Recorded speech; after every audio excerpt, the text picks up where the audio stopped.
Chapter 4. A Lady of Little Faith.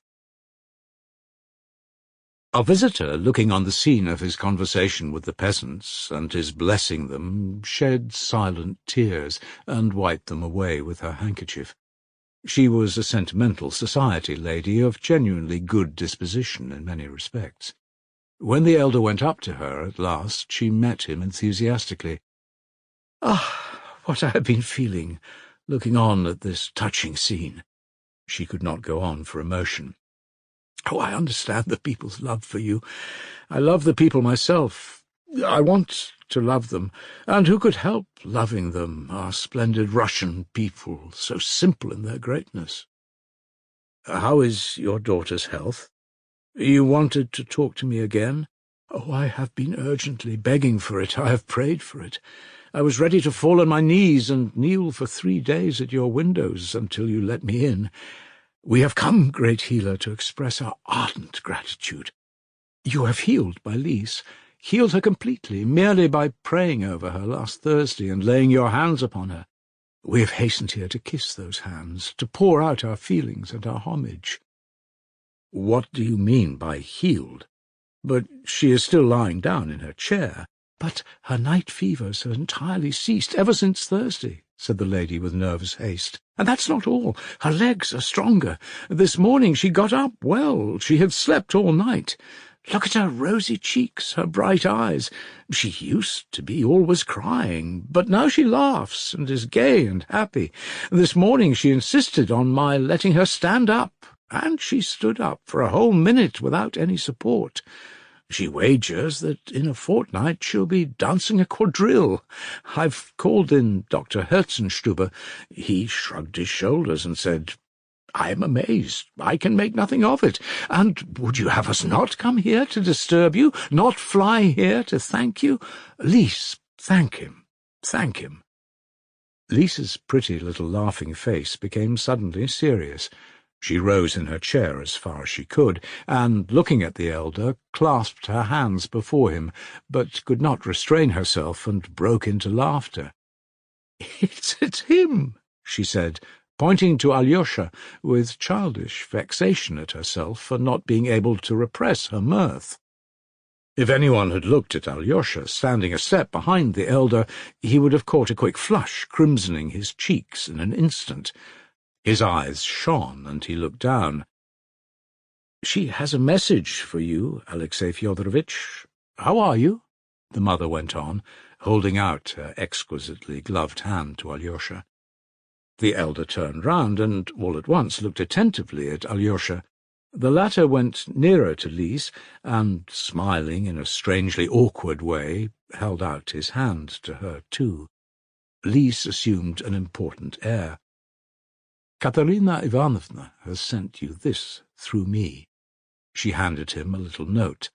"She particularly begs you to go and see her as soon as possible, that you will not fail her, but will be sure to come."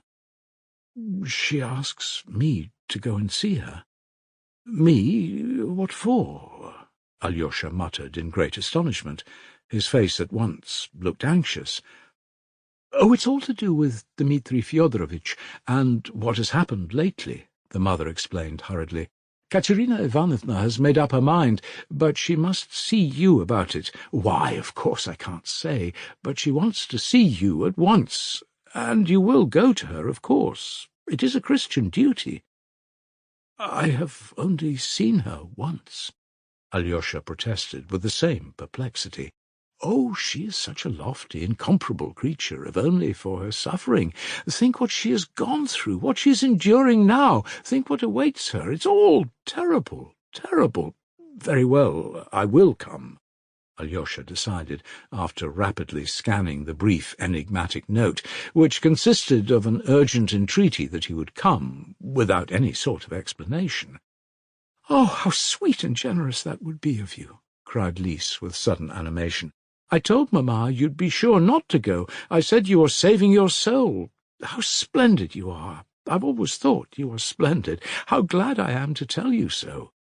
"Lise," said her mother impressively, though she smiled after she had said it, "you have quite forgotten us, Alexey Fyodorovitch. she said. "You never come to see us, yet Lise has told me twice that she is never happy except with you." Alyosha raised his downcast eyes and again flushed, and again smiled, without knowing why. But the elder was no longer watching him. He had begun talking to a monk who, as mentioned before, had been awaiting his entrance by Lise's chair. He was evidently a monk of the humblest, that is, of the peasant class, of a narrow outlook, but a true believer, and, in his own way, a stubborn one. He announced that he had come from the far north, from Obdorsk, from St. Sylvester, and was a member of a poor monastery consisting of only 10 monks. The elder gave him his blessing and invited him to come to his cell whenever he liked. "How can you presume to do such deeds?" the monk asked suddenly, pointing solemnly and significantly at Lise. He was referring to her healing. "It's too early, of course, to speak of that. Relief is not a complete cure, and may proceed from different causes. But if there has been any healing, it is by no power but God's will. It's all from God. Visit me, Father," he added to the monk. "It's not often I can see visitors. I am ill, and I know that my days are numbered." "Oh, no, no, God will not take you from us. You will live a long, long time yet," cried the lady. "And in what way are you ill? You look so well, so gay and happy." "I am extraordinarily better today, but I know that it's only for a moment. I understand my disease now thoroughly. If I seem so happy to you, you could never say anything that would please me so much. For men are made for happiness, and anyone who is completely happy has a right to say to himself, 'I am doing God's will on earth.' All the righteous, all the saints, all the holy martyrs were happy." "Oh, how you speak! What bold and lofty words!" cried the lady. "You seem to pierce with your words. And yet, happiness, happiness, where is it? Who can say of himself that he is happy? Oh, since you have been so good as to let us see you once more today, let me tell you what I could not utter last time, what I dared not say, all I am suffering and have been for so long. I am suffering. Forgive me, I am suffering." And in a rush of fervent feeling she clasped her hands before him. "From what specially?" "I suffer from lack of faith." "Lack of faith in God? Oh, no, no, I dare not even think of that. But the future life, it is such an enigma, and no one can solve it. Listen. You are a healer. You are deeply versed in the human soul, and of course I dare not expect you to believe me entirely, but I assure you on my word of honour that I am not speaking lightly now. The thought of the life beyond the grave distracts me to anguish, to terror, and I don't know to whom to appeal, and have not dared to all my life. And now I am so bold as to ask you. Oh, God, what will you think of me now?" She clasped her hands. "Don't distress yourself about my opinion of you," said the elder. "I quite believe in the sincerity of your suffering. Oh, how thankful I am to you. You see, I shut my eyes and ask myself, if everyone has faith, where did it come from? And then they do say that it all comes from terror at the menacing phenomena of nature, and that none of it's real. And I say to myself, what have I been believing all my life? And when I come to die, there's nothing but the burdocks growing on my grave, as I read in some author. It's awful. How can I get back my faith? But I only believed when I was a little child, mechanically, without thinking of anything. How is one to prove it? Have come now to lay my soul before you and to ask you about it. If I let this chance slip, no one all my life will answer me. How can I prove it? How can I convince myself? Oh, how unhappy I am. I stand and look about me and see that scarcely anyone else cares. No one troubles his head about it, and I'm the only one who can't stand it. It's deadly, deadly." "No doubt. But there's no proving it, though you can be convinced of it, by the experience of active love. Strive to love your neighbour actively and indefatigably. In as far as you advance in love, you will grow surer of the reality of God and of the immortality of your soul. If you attain to perfect self-forgetfulness in the love of your neighbour, then you will believe without doubt, and no doubt can possibly enter your soul. This has been tried. This is certain. In active love, there's another question, and such a question. You see, I so love humanity that, would you believe it, I often dream of forsaking all that I have, leaving Lise, and becoming a sister of mercy. I close my eyes and think and dream, and at that moment I feel full of strength to overcome all obstacles. No wounds, no festering sores could at that moment frighten me. I would bind them up and wash them with my own hands. I would nurse the afflicted. I would be ready to kiss such wounds. It is much, and well, that your mind is full of such dreams and not others. Sometime, unawares, you may do a good deed in reality. Yes, but could I endure such a life for long? The lady went on, fervently, almost frantically. That's the chief question. That's my most agonizing question. I shut my eyes and ask myself, would you persevere long on that path? And if the patient whose wounds you are washing did not meet you with gratitude, but worried you with his whims, without valuing or remarking your charitable services, began abusing you and rudely commanding you, and complaining to the superior authorities of you, which often happens when people are in great suffering, what then? Would you persevere in your love or not? And do you know, I came with horror to the conclusion that if anything could dissipate my love to humanity, it would be ingratitude. In short, I am a hired servant. I expect my payment at once, that is, praise and the repayment of love with love. Otherwise I am incapable of loving anyone. She was in a very paroxysm of self-castigation, and, concluding, she looked with defiant resolution at the elder. "It's just the same story as a doctor once told me," observed the elder. "He was a man getting on in years, and undoubtedly clever. He spoke as frankly as you, though in jest, in bitter jest.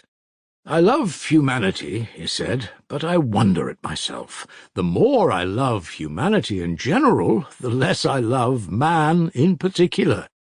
In my dreams,' he said, 'I have often come to making enthusiastic schemes for the service of humanity, and perhaps I might actually have faced crucifixion if it had been suddenly necessary, and yet I am incapable of living in the same room with anyone for 2 days together, as I know by experience.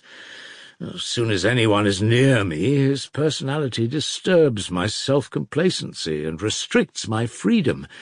In 24 hours I begin to hate the best of men, one because he's too long over his dinner, another because he has a cold and keeps on blowing his nose. I become hostile to people the moment they come close to me. But it has always happened that the more I detest men individually, the more ardent becomes my love for humanity. But what's to be done? What can one do in such a case? Must one despair? No, it is enough that you are distressed at it. Do what you can, and it will be reckoned unto you. Much is done already in you, since you can so deeply and sincerely know yourself. If you have been talking to me so sincerely, simply to gain approbation for your frankness, as you did from me just now, then of course you will not attain to anything in the achievement of real love. It will all get no further than dreams, and your whole life will slip away like a phantom. In that case, you will naturally cease to think of the future life too, and will of yourself grow calmer after a fashion in the end. You have crushed me. Only now, as you speak, I understand that I was really only seeking your approbation for my sincerity when I told you I could not endure ingratitude. You have revealed me to myself. You have seen through me and explained me to myself. Are you speaking the truth? Well, now, after such a confession, I believe that you are sincere and good at heart. If you do not attain happiness, always remember that you are on the right road, and try not to leave it. Above all, avoid falsehood, every kind of falsehood, especially falseness to yourself. Watch over your own deceitfulness and look into it every hour, every minute. Avoid being scornful, both to others and to yourself. What seems to you bad within you will grow purer from the very fact of your observing it in yourself. Avoid fear, too, though fear is only the consequence of every sort of falsehood. Never be frightened at your own faint-heartedness in attaining love. Don't be frightened overmuch, even at your evil actions. I am sorry I can say nothing more consoling to you, for love in action is a harsh and dreadful thing compared with love in dreams. Love in dreams is greedy for immediate action, rapidly performed and in the sight of all. Men will even give their lives if only the ordeal does not last long, but is soon over, with all looking on and applauding as though on the stage. But active love is labour and fortitude, and, for some people too, perhaps, a complete science. But I predict that just when you see with horror that, in spite of all your efforts, you are getting farther from your goal instead of nearer to it, at that very moment I predict that you will reach it, and behold clearly the miraculous power of the Lord, who has been all the time loving and mysteriously guiding you. Forgive me for not being able to stay longer with you. They are waiting for me. Goodbye. The lady was weeping. Lise, bless her, she cried, starting up suddenly. She does not deserve to be loved. I have seen her naughtiness all along, the elder said jestingly. Why have you been laughing at Alexei? Lise had in fact been occupied in mocking at him all the time. She had noticed before that Alyosha was shy and tried not to look at her, and she found this extremely amusing. She waited intently to catch his eye. Alyosha, unable to endure her persistent stare, was irresistibly and suddenly drawn to glance at her, and at once she smiled triumphantly in his face. Alyosha was even more disconcerted and vexed. At last he turned away from her altogether and hid behind the elder's back. After a few minutes, drawn by the same irresistible force, he turned again to see whether he was being looked at or not, and found Lise almost hanging out of her chair to peep sideways at him, eagerly waiting for him to look. Catching his eye, she laughed so that the elder could not help saying, "Why do you make fun of him like that, naughty girl?" Lise suddenly and quite unexpectedly blushed. Her eyes flashed and her face became quite serious. She began speaking quickly and nervously in a warm and resentful voice. "Why has he forgotten everything, then? He used to carry me about when I was little. We used to play together. He used to come to teach me to read, do you know? 2 years ago, when he went away, he said that he would never forget me, that we were friends forever, and now he's afraid of me all at once. Am I going to eat him? Why doesn't he want to come near me? Why doesn't he talk? Why won't he come and see us? It's not that you won't let him. We know that he goes everywhere. It's not good manners for me to invite him. He ought to have thought of it first if he hasn't forgotten me. No, now he's saving his soul. Why have you put that long gown on him? If he runs, he'll fall." And suddenly she hid her face in her hand and went off into irresistible, prolonged, nervous, inaudible laughter. The elder listened to her with a smile and blessed her tenderly. As she kissed his hand, she suddenly pressed it to her eyes and began crying. "Don't be angry with me. I'm silly and good for nothing, and perhaps Alyosha's right, quite right, in not wanting to come and see such a ridiculous girl." "I will certainly send him," said the elder.